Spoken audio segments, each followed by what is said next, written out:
Icebolethu Funeral Groups has a way of conducting their funerals. I mean, you do know that you are at a funeral when you are attending one of their funerals that they are arranging. But the way they curate their funeral ceremonies, it's as if it's designed to make you feel like there is more to life after the tragedy. More like to inspire you. You get there and you are heartbroken. You feel sorrow. You look around you. Everything is giving lush experience. Everything just looks so expensive and so well put together. They even decorate their venue to make you feel like you are not at a funeral.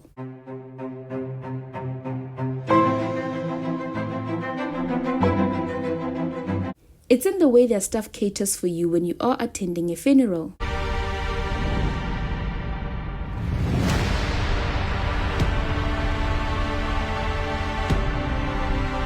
It's in the cast that they use to carry your deceased relative.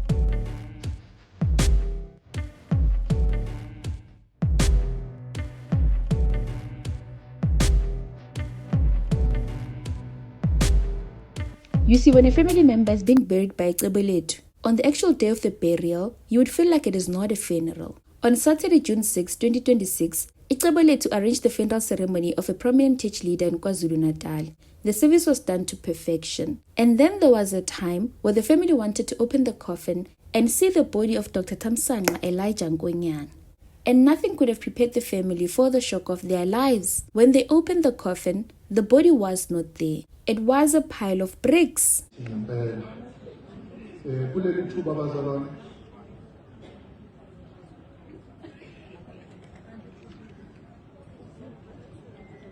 Kuleli thuba sesiyela nasemaphethelweni enkonzo yethu ngizocela Bishop Swaziland by.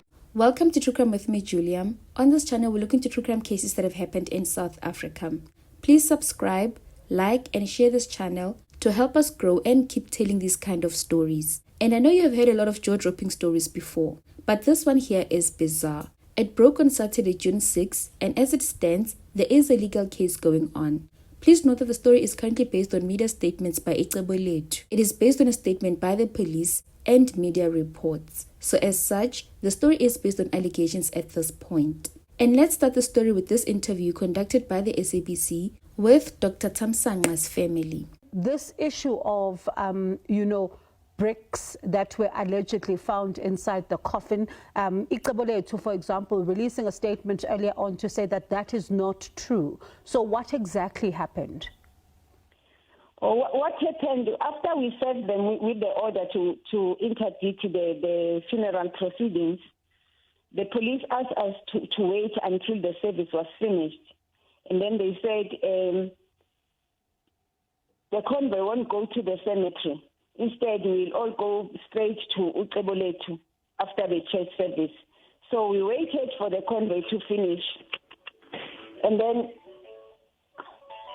we waited for the convoy to finish. Mm-hmm. After that, there was a delay.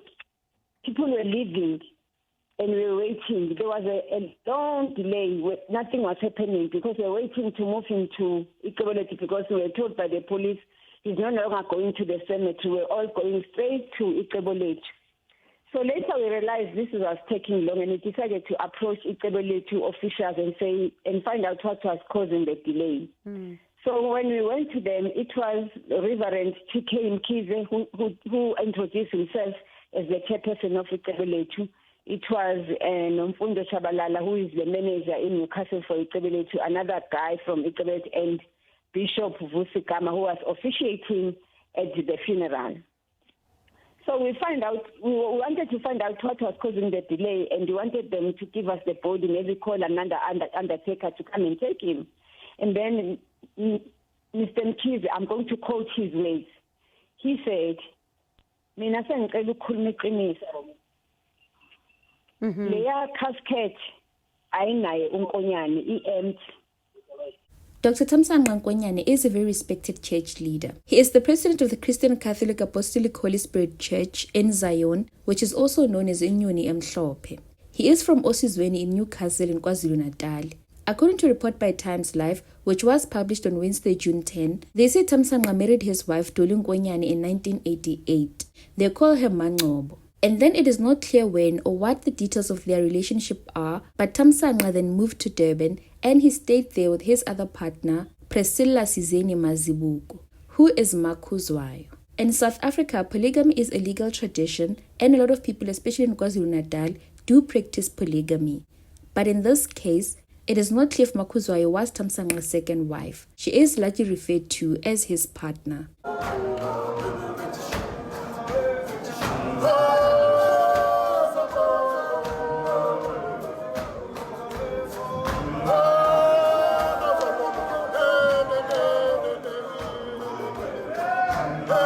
Thamsanqa's sister Sibongile said she got a call from Makhuzwayo informing the family that her brother has passed on. It is not clear the kind of illness he had or when exactly he passed on, but the church announced his passing on May 24. Sibongile says after this, the family then started the preparation for the funeral, which was scheduled to be in Newcastle. She says they agreed with Makhuzwayo that they would collect his remains on Wednesday, May 27. She says when the day arrived, relatives informed the family that they had seen a convoy of the deceased's funeral driving to Newcastle. Sibongile says that is when the family realized that they were no longer part of these funeral proceedings. The family then launched an interdict which stopped the burial. They then went to view the body at Icebolethu. Mina nguthumbu wakubo umfowethu ushonele eThekwini kodwa ke kwafanele isidumbu sakhe gcineni size Newcastle ezofihlelwa khona. Kodwa ke kuthe makuhamba kwezinto sabona siwumndeni wakhe oseduzane ukuthi thina cha sikhishwe ngaphandle kwalolu hlelo lokuthi angcwatshwe. Sagcina ke manje sesi-approachwa unkosikazi wakhe okuyena ashade naye ngoba lo sisomunye kade lapha yana uma sihlalisana sebehlale naye iminyaka. Waseyabona ke usisi lo ashade naye oMangcobo ukuthi sekufuneka athathe ayokwenza i-court order, samsupporta ke ayokwenza i-court order yokumisa umngcwabo abone ukuthi inkantolo iyamvumela yini ukuthi athathe amalungelo ukuthi akwazi ukungcwaba unkosikazi wakhe umyeni wakhe nangempela yamvuna ke i-court order. Sithe mase sifika ke lapha ke emngcwabeni ezolo kaCibolethu sayinikeza ke i-court order ukapteni kade khona lapha yana ephethe wangena ngaphakathi endlini wayobaseva ngama-court order okade kufanele i-respondent iseve uCibolethu yaseva usizakele Mazibuko yaseva noSakile Nkonyane. Kodwa okwenzekile ke sihlulekile ke thina ukuthi bese sithatha isidumbu ngaleso sikhathi ngoba sekufanele bese siyasithatha isidumbu sihambe naso siyosingcwaba ngendlela yethu noma ngabe thina besifanele vele ukuthi asizukumngcwaba khona izolo. Salinda ke lapho salinda kwaze kwaphela iprogram ngoba amaphoyisa esethi umngcwaba usuzukuya eRoy Point usezovela uphindele kaCibolethu lapho azofike bese ifamily imbona khona. Nakhona ke lapho ke abantu bese beqala ukuhamba silindile ke uCibolethu sabona ukuthi isikhathi seside manje sithe masehla sesithi siyobuza manje kuCibolethu ukuthi sibanjwe yini. AbakaCibolethu ke akade berepresentwa ubaba uReverend TK Mkhize othe uchairperson wakaCibolethu. Washo wathi mina sengicela ukukhuluma iqiniso lelabhokisi li-empty uNkonyane usangcwatsha. Sabuza ke ukuthi ungcwatshwe kuphi ungcwatshwe nini sangayithola impendulo. Wathi ke ningeza nani nizolibona sathi cha sicela ukuyolibonela kaCibolethu. Bese siya driver ke sahamba ke nefamily namaphoyisa siphelezela iconvoy yonke. Safika ke kaCibolethu siwumndeni basivulela ke sabona ke phakathi eboxini bekukhona itini ezimbili ama-blockstein amabili agrey ekhanda namabili enyaweni kwase kuphoswa nje lezi zinto lobukhafukhafu obumhlophe okuye kuvalwe ngalo isidumbu. Ubhuti kube ngekho ke phakathi eboxini ke kumanje asimazi ukuphi sase siyovula ke icala ke lokuthi silahlekelwe isidumbu. Siyaxolisa ke mhlambe. Sibongile says when they were inside the mortuary at Icebolethu, they opened the casket. They first opened from the bottom, which is from their legs. She says there were 2 bricks, grey-colored bricks. She says there were 2 of them where his feet would have been. The family then asked the official at the parlour to open the head and the entire coffin. Sibongile says there were also 2 grey bricks. There were also 2 grey bricks where his head would have been. Ungena nje kusese emagameni okuningi usekushilo ngenxa yesikhathi. Siyaxolisa ngempela mphakathi wase South Africa nase Newcastle as a whole enikubonile. Cha besingaqondile bekungasiyo uhlelo lethu. Siphoqwe abantu ebebakufanele bakuvimba ukuthi kungenzeki ingalo yomthetho kanye nabasemakhazeni uqobo lethu. ngoba kuze kwadingeka ukuthi ngoba isidumbu singasitholi kanti incwadi evimbayo evumayo ukuthi sithathe isidumbu besebeyitholile. Kuze kwaphoqeleka ukuthi sithinte ummeli ukuthi wemmeli naku isidumbu asisitholi. Kwamangala ummeli ukuthi nisaselapho kanti namanje kuleyo nkonzo ngoba nidingeki lapho kuleyo nkonzo. Bekufanele nje nina nifake incwadi phume isidumbu sibuyele emakhazeni nijike nibuyele ekhaya. Sathi thina sisasela. Wathi ummeli ngenani ngenkani-ke manje nihambe nifike nithathe isidumbu niphume sami. Yiloko-ke sikwenzile thina njengabakwaNkonyane abawumndeni. Bamangala-ke abantu ngoba babona into abangayazi. Leya nto beyingeke yenzeke ukuba umphathi wamaphoyisa lawa bekhona wenza umsebenzi wakhe ngendlela. NoCebolethu ukube naye uwenze umsebenzi wakhe ngendlela enobulungiswa ngabe ayenzekanga leyanto eyenzeka izona. So ngoba bekukhona-ke lobugirigiri bokuthi khona into efihlwayo kugcineke sekwenzeka ngalendlela okwenzeka ngayo. Siyabonga mphakathi. But Icebolethu has rejected Sibongile's claim. They say there were no bricks inside that casket. They say those claims are not true. They say as per procedure and the family's request, Icebolethu delivered the deceased remains on Friday 5 June 2026. This was at the family home. On Saturday 6 June 2026, Icebolethu carried on with the normal funeral proceedings. They say the body is not missing. The family buried the body as per their preference. And then during the funeral service, Icebolethu was served with a court order and they complied. And this would be the court order which was applied for by the Nkonyane family and was served to the funeral parlour and also to Makuzwayo on the day of the funeral.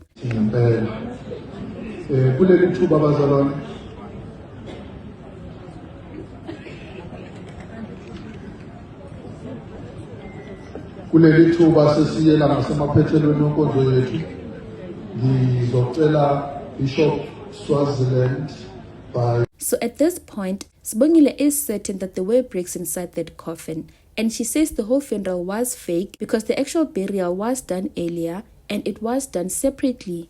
Sibongile says that the actual burial was carried out at the church premises, and this is where her brother is currently buried. So when we got there, there's this huge area covered with sand, fresh sand. You could see that it's fresh and it's different from the rest of the sand around. And then there were branches of trees that have been laid over as a disguise. And you could see where they've been broken from because the stem was still fresh and wet. We suspected that this is it. Fortunately, the police were still there, so we called them back. They came. One police came with a mop broom and dug inside. It went straight in. You could see that this is fresh sand. She also says the family is still waiting for him to be exhumed. They are waiting for a court order to exhume his body so that the family can carry out a funeral for him. The family has opened a case of fraud against Icebolethu, and they also have opened a case against Makuzwayo. The police have confirmed that the case has been opened and have also stated that there were bricks inside a coffin as per the case report. You know, nobody told us that Oputi is buried there. I just had that instinct based on the fact that when they arrived on Wednesday, we heard that the convoy was going straight to the church. Because our understanding, one would think from Icebolethu to Durban, he will go to the Icebolethu mortuary in Newcastle. But then they went straight home. And then the question was, when did he go to Icebolethu? So my thinking was that if they say he's been buried already, like that guy said, it can only be there. Not at the church, because on Saturday, I sent two small guys to go and search the church, the whole church. There was nothing. And then on Monday, we woke up with the feeling that, today we must find him. That's when we went there. We found that it was locked. We went to the police. We asked them to escort us. We told them that we suspect that the keys are with the caretaker. They found the caretaker. He went and opened for them. The police went in first. They came out. They said, there's nothing. And then we asked to be given an opportunity to search for ourselves. We went in. Wasn't even a lot of us. I think there were about five of us, 3 ladies and 2 of my sons. So we went inside. We went to every room. There are so many rooms there.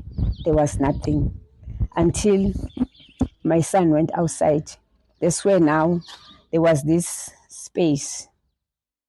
Is this a meter? I don't know, but this space, this small.